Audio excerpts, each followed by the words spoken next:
क्या सचमुच एक ऐसा धनुष था जिसकी केवल टंकार से पर्वत कांप उठते थे, बादल फट जाते थे और पूरा ब्रह्मांड थर्रा जाता था?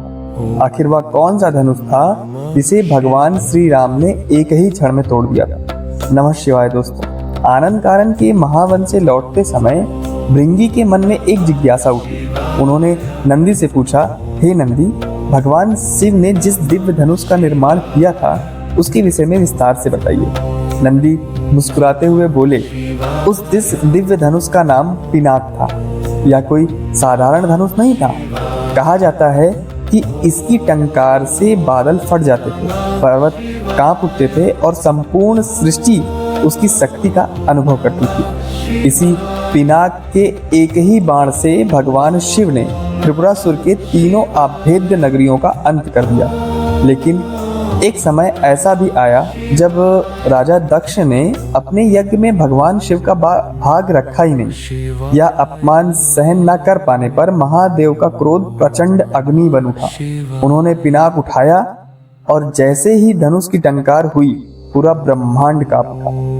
देवता भयभीत हो गए कि यदि महादेव का क्रोध नहीं रुका तो सृष्टि का संतुलन समाप्त हो जाएगा।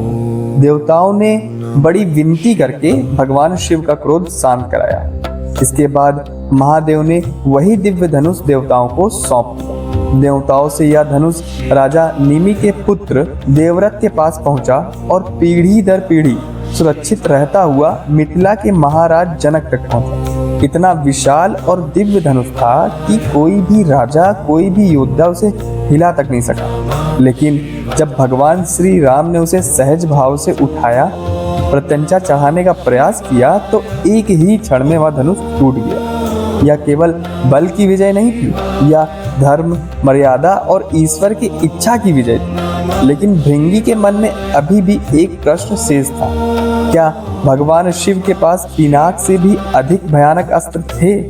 और नंदी का उत्तर सुनकर स्वयं देवता भी आश्चर्यचकित रह गए। यह जानने के लिए अवश्य देखिए अगला भाग। हर हर महादेव।